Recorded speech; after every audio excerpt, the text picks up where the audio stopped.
Hello guys गिबियावनो नोंथांमोनखौ आंनि YouTube चेनेलाव गासिखौबो बरायनाय जाबाय। नोंथांमोना नायगासिनो दा एमबी ब्लग चेनेल ना मा होनो आसोल एमबी ब्लग चेनेल। अच्छा हमको सिखा रिया है ब्लग नङा गांगुर दा नोंथांमोननो आङो मासे एम्फौ खोन्थिनि बे एम्फौनि नामानो जाबाय गांगुर। बेनिफ्राय बियो माने नोंनि थाखाय बेसेबांबा खोन्थिलायो एसेबां होनना खोन्थिलायो दा आसोल नोंथांनि थाखाय बेसेबां खोन्थाना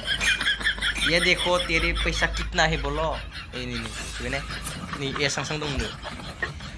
आबै होनबाथाय माने आबै होननानै होनबाथाय माने जि आराम खोनसे आरो ना डेन्जारसो इसको देखो इसके मुंह को देखो कितना गंदा हो गया ले साला ये इतना गंदा साला देखो देखो देखो देखो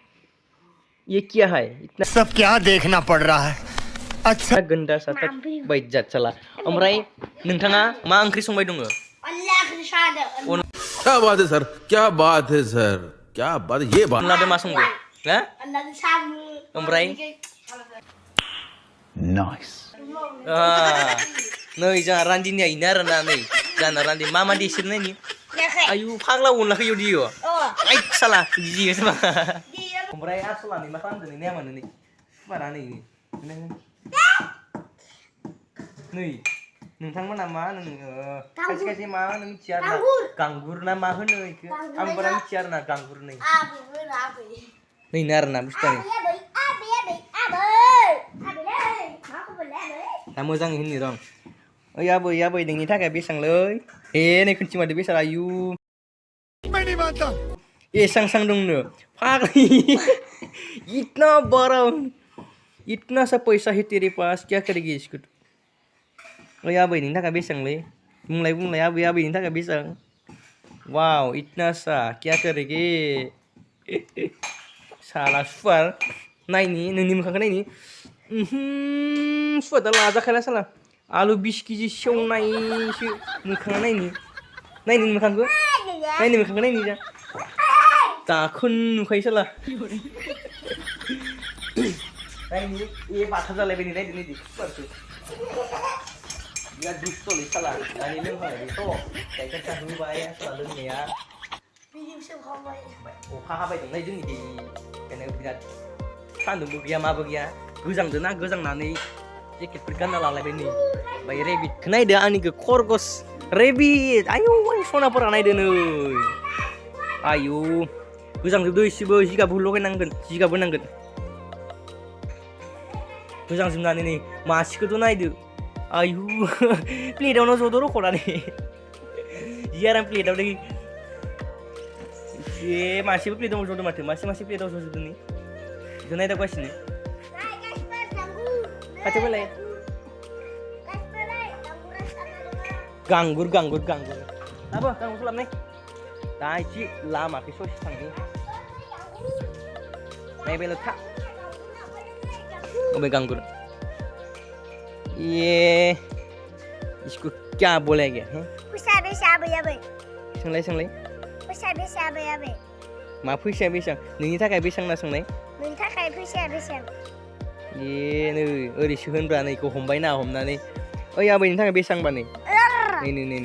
एसां दंनो माने बारा बुरजा गैया आरोना नै आबै ओइ मोदला साला ओमफ्राय आइदै नै जानि लेस नायनोसै आरोना माने बिबार बारदो इयाव ओमफ्राय बिरिफोर डिस्टार्ब खालामबाय थादों आरोना नै दा बिरियासो माबागोन ना मायाव एसे मुलि होना होनांगोन नै बिबारालाय बारदो बारनाया ओमफ्राय दा थायनायफोरासो बिदिनो आरोना माने लामाखै जा गथ'फोरा बिदि खालामबाय थायोलै नै जानो आरोना खालामबाय थायो स्कुलाव थांबाथाय इजा खालामबाय थायो नों मा बखि थादो मोखांखौ नायनि दाखोन थादो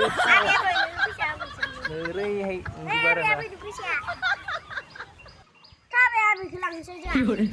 ओइ मोदला नोंखौ सोर लामायाव आन्दों होनदो आयु गथ'आनो गोजांना कन्ट्रल फाग्ला साला ओइ फाग्ला गथ' नायलायनोसै नायलायनोसै आसलखौ जोंहा रान्दिनिखौ माबायदि संगोन मा मादो नायनानै होलां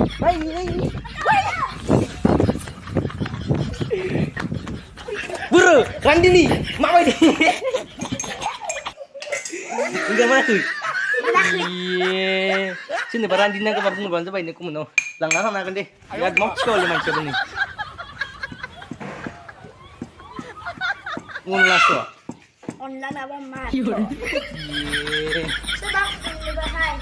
gimana